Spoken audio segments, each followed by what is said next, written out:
എന്നെ വീണ്ടെടുത്ത നാഥനാ, വീണ്ടും വന്നിടുവൻ നാഥനായി. നന്ദിയോടുലകിൽ പാടും ഞാനെന്നും നല്ല നാഥനായി കീർത്തനങ്ങൾ. നന്ദിയോടുലകിൽ പാടും ഞാനെന്നും നല്ല നാഥനായി കീർത്തനങ്ങൾ. ഇപ്പോൾ നാം ശ്രവിച്ചുകൊണ്ടിരിക്കുന്നത് മോർണിംഗ് വോയിസ് എന്ന ആത്മീയ ശുശ്രൂഷയാണ്. ഇന്ന് വെളിപ്പാട് പുസ്തകത്തിൽ നിന്നും കർത്താവിന്റെ ദാസൻ TG മാത്യു കോന്നി ധ്യാനചിന്തകൾ പങ്കുവയ്ക്കുന്നു. ദൈവ തിരുനാമം മഹത്വപ്പെടുമാറാകട്ടെ. നാം ഇപ്പോൾ ശ്രദ്ധിച്ചുകൊണ്ടിരിക്കുന്നത് മോർണിംഗ് വോയിസ് എന്ന ആത്മീയ ശുശ്രൂഷയാണ്. കഴിഞ്ഞ 22 എപ്പിസോഡുകളിലായിട്ട് വെളിപ്പാട് പുസ്തകം 1-ാം അധ്യായവും 2-ാം അധ്യായത്തിൻ്റെ 12 മുതലെയുള്ള വാക്യങ്ങളും നാം അല്പമായിട്ട് ചിന്തിക്കുകയുണ്ടായി. ഇന്ന് അതിൻ്റെ 13-ാം വാക്യം വായിച്ച് അതിൽ നിന്നും അല്പം ആത്മീയ ചിന്തകൾ നമുക്കൊരുമിച്ച് പങ്കുവെക്കുവാനാണ് കർത്താവിൽ ആശ്രയിച്ച് ആഗ്രഹിക്കുന്നത്. 13-ാം വാക്യം ഇങ്ങനെ വായിക്കുന്നു: നീ എവിടെ പാർക്കുന്നുവെന്നും അത് സാത്താൻ്റെ സിംഹാസനം ഉള്ളയിടമെന്നും ഞാൻ അറിയുന്നു. നീ എൻ്റെ നാമം മുറുകെ പിടിച്ചിരിക്കുന്നു. നിങ്ങളുടെ ഇടയിൽ സാത്താൻ പാർക്കുന്നിടത്ത് തന്നെ എൻ്റെ സാക്ഷിയെ വിശ്വസ്തനുമായ അന്തിപ്പാസിനെ കൊന്ന കാലത്ത് പോലും നീ എങ്കിലുള്ള വിശ്വാസം നിഷേധിച്ചിട്ടില്ല. ഈ 13-ാം വാക്യത്തിൻ്റെ ഉള്ളടക്കം കർത്താവായ യേശു ക്രിസ്തു അവരുടെ ചില നല്ല ഗുണങ്ങൾ എടുത്തു പറഞ്ഞ് പെർഗമോ സഭയിലെ വിശ്വാസികളെ പ്രശംസിക്കുന്നതായിട്ട് നമുക്ക് കാണുന്നതിനായിട്ട് സാധിക്കുന്നുണ്ട്. 12-ാം വാക്യത്തിൻ്റെ പ്രാരംഭത്തിൽ പെർഗമോ സഭയ്ക്കുള്ള ദൂതാണ് നമുക്ക് കാണുവാൻ സാധിക്കുന്നത്. അവിടെ കർത്താവ് തന്നെ വെളിപ്പെടുത്തിയിരിക്കുന്നത് മൂർച്ചയേറിയ ഇരുവായ്ത്തല വാൾ ഉള്ളവൻ അരുളി ചെയ്യുന്നത്. ഇരുവായ്ത്തല വാൾ ദൈവവചനത്തെയും അതിൻ്റെ ഇരുവിധ സ്വഭാവത്തെയും സൂചിപ്പിക്കുന്നുവെന്ന് കഴിഞ്ഞ എപ്പിസോഡിൽ വിശദമായിട്ട് നാം ചിന്തിക്കുകയുണ്ടായി. എന്നാലിപ്പോൾ അതിലേക്ക് ഞാൻ കടക്കുവാൻ ആഗ്രഹിക്കുന്നില്ല. ഇവിടെ കർത്താവ്, സഭാകാന്തനായിരിക്കുന്ന കർത്താവ് പെർഗമോ സഭയ്ക്ക് കൊടുക്കുന്ന ദൂത് എന്താണ് എന്നുള്ളതാണ് അതിൻ്റെ 13 മുതൽ 17 വരെയുള്ള വാക്യങ്ങളിൽ നമുക്ക് കാണുവാൻ കഴിയുന്നത്. അവിടെ 13-ാം വാക്യത്തിൽ നാം ഇങ്ങനെ വായിക്കുന്നു: നീ എവിടെ പാർക്കുന്നുവെന്ന് ഞാൻ അറിയുന്നു. നമ്മുടെ കർത്താവിൻ്റെ സർവജ്ഞാനം അവിടെ വെളിപ്പെടുകയാണ്. സഭാകാന്തനായ കർത്താവ്, സഭയുടെ ഉള്ള അവസ്ഥ അറിയുന്നവൻ, താൻ പറയുകയാണ്, നീ എവിടെ പാർക്കുന്നു എന്നുള്ളത് ഞാൻ അറിയുന്നു. നമ്മുടെ ഉള്ള അവസ്ഥ അറിയുന്നവനാണ് നമ്മുടെ കർത്താവ്. ഈ ലോകത്തിൽ നമ്മുടെ കൂട്ടുവിശ്വാസികൾക്കോ നമ്മുടെ കുടുംബത്തിലുള്ളവർക്കോ നമ്മുടെ ഉള്ള അവസ്ഥ ശരിയായ നിലയിൽ മനസ്സിലാക്കുവാൻ ബുദ്ധിമുട്ടുണ്ട്. എന്നാൽ നമ്മുടെ കർത്താവിന് ഒന്നും മറവായിരിക്കുന്നില്ല എന്നുള്ളതാണ് ഈ വാക്യത്തിൽ കൂടെ സത്യമായിരിക്കുന്നത്. ഇവിടെ അവർ പാർക്കുന്ന ഇടത്തെക്കുറിച്ച് അവിടെ പറഞ്ഞിരിക്കുന്നത് സാത്താൻ്റെ സിംഹാസനം ഉള്ളയിടം എന്നുള്ളതാണ്. നമുക്കറിയാം, ഈ ലോകം ദുഷ്ടൻ്റെ അധീനതയിൽ കിടക്കുന്നതാണ്. ദൈവജനത്തിന് ഒരിക്കലും അനുകൂലമല്ലാത്ത ഒരു ദുഷ്ടഭൂമിയിലാണ് ദൈവം നമ്മെ തൻ്റെ സാക്ഷ്യം വഹിക്കുന്നതിന് വേണ്ടി ആക്കി വച്ചിരിക്കുന്നത്. ഓരോ സ്ഥലത്തും ദൈവത്തിൻ്റെ സഭ ദൈവം ആക്കി വച്ചിരിക്കുന്നത് നമ്മുടെ കർത്താവിനെ ആ ദേശത്ത് വെളിപ്പെടുത്തുക എന്നുള്ള ഉദ്ദേശത്തോട് കൂടിയാണ്. എന്നാൽ ഈ ലോകം നമുക്ക് അനുകൂലമല്ല. ഇത് നമ്മളെ പകയ്ക്കുന്ന ലോകമാണ്. നമ്മുടെ കർത്താവിനെ പകച്ച ലോകമാണ് എന്നുള്ളത് നമുക്ക് കാണുന്നതിനായിട്ട് സാധിക്കുന്നുണ്ട്. ഈ സാത്താൻ്റെ സിംഹാസനം എന്ന് പറയുമ്പോൾ അവിടെ എസ്കിലാപ്പിയൂസ് ദേവൻ്റെ ക്ഷേത്രം ഉണ്ട്. ആ ക്ഷേത്രത്തോടുള്ള ബന്ധത്തിലാണ് ആ സാത്താൻ്റെ സിംഹാസനം എന്ന് പറയുന്ന ഒരഭിപ്രായം നമുക്ക് കാണുവാൻ കഴിയുന്നുണ്ട്. മറ്റൊരഭിപ്രായം സൂയസ് ദേവൻ്റെ ബലിപീഠം ഈ പട്ടണത്തിലാണ്.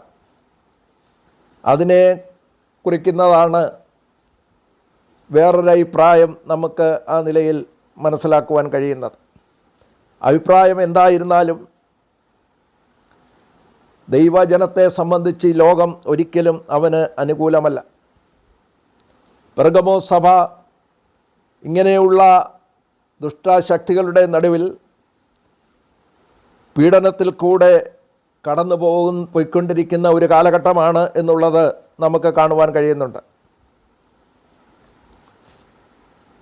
ഇവിടെ കർത്താവ് തന്നെ ഈ ലോകത്തിൻ്റെ അവസ്ഥയെക്കുറിച്ച് പറയുകയുണ്ടായത്, ഇത് ഭരിക്കുന്നത്, ഈ ലോകത്തിൻ്റെ പ്രഭുവെന്ന് അറിയപ്പെടുന്നത് സാത്താനാണ് എന്നുള്ളത് കർത്താവ് തന്നെ പറയും. യോഹന്നാന്റെ സുവിശേഷം 12:31, 14-ാം അധ്യായം 30-ാം വാക്യം, 16-ാം അധ്യായം 11-ാം വാക്യം, ഈ വാക്യങ്ങളിലൊക്കെയും ഈ ലോകത്തിൻ്റെ പ്രഭു എന്ന് സാത്താനെ അല്ലെങ്കിൽ പിശാചിനെ അവിടെ പറഞ്ഞിരിക്കുന്നതായിട്ട് നമുക്ക് കാണുവാൻ കഴിയുന്നുണ്ട്. 2 കൊരിന്ത്യർ 4-ാം അധ്യായത്തിൻ്റെ 4-ൽ അപ്പോസ്തലനായ പൗലോസ് ഈ ലോകത്തിൻ്റെ ദൈവമെന്ന് പിശാചിനെക്കുറിച്ച് പറഞ്ഞിരിക്കുന്നു. 1 യോഹന്നാൻ 4:34 എതിർ ക്രിസ്തു എന്ന് പറഞ്ഞിരിക്കുന്നു.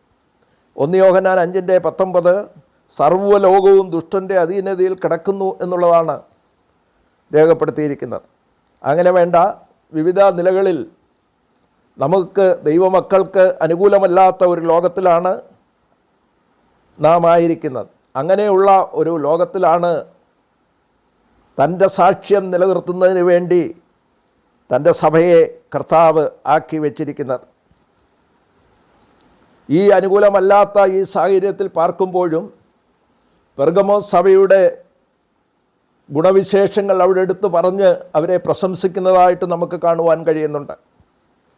അവരുടെ ഒന്നാമത്തെ ഗുണം ഇങ്ങനെ പറയുന്നു: നീ എൻ്റെ നാമം മുറുകെ പിടിച്ചിരിക്കുന്നു. നിനക്ക് എതിർപ്പുണ്ട്, സാത്താൻ്റെ സിംഹാസനം ഉള്ള സ്ഥലത്താണ് നീ പാർക്കുന്നത്, നിനക്ക് ഈ ലോകത്തു നിന്നും വളരെ പ്രതികൂലമായ അവസ്ഥയിലാണ് നീ ആയിരിക്കുന്നത്, വളരെ പീഡനങ്ങൾ നിനക്കുണ്ട്. എന്നിരുന്നാലും കർത്താവ് പറയുകയാണ്, അവരെക്കുറിച്ച് പറയുകയാണ്, നീ എൻ്റെ നാമം മുറുകെ പിടിച്ചിരിക്കും. നമ്മെക്കുറിച്ചും കർത്താവ് ആഗ്രഹിക്കുന്ന ഒരു കാര്യം, കർത്താവിൻ്റെ നാമം മുറുകെ പിടിച്ചുകൊണ്ട് ഏത് പ്രതികൂല സാഹചര്യങ്ങളിലും നിലനിൽക്കണം. അതാണ് ദൈവം നമ്മെക്കുറിച്ച് ആഗ്രഹിക്കുന്നത്.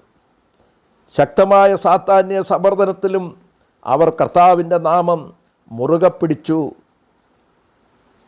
അതുമൂലം അനേകർ രക്തസാക്ഷികളായിട്ട് തീർന്നു എന്നുള്ളത് നമുക്ക് കാണുവാൻ കഴിയുന്നുണ്ട്. അവിടെ കർത്താവിൻ്റെ വിശ്വസ്ത സാക്ഷി എന്ന നിലയിൽ അന്തിപ്പാസിൻ്റെ രക്തസാക്ഷിത്വം കർത്താവ് എടുത്തു പറയുന്നതായിട്ട് നമുക്ക് കാണുവാൻ കഴിയുന്നുണ്ട്.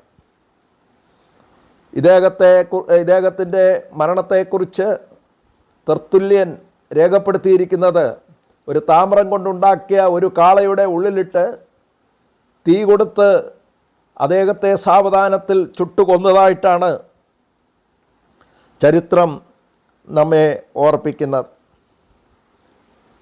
മത്തായിയുടെ സുവിശേഷം 10:22 കർത്താവ് ഇപ്രകാരം പറയുന്നു: എൻ്റെ നാമനിമിത്തം എല്ലാവരും നിങ്ങളെ പകയ്ക്കും, അവസാനത്തോളം സഹിച്ചു നിൽക്കുന്നവൻ രക്ഷിക്കപ്പെടും.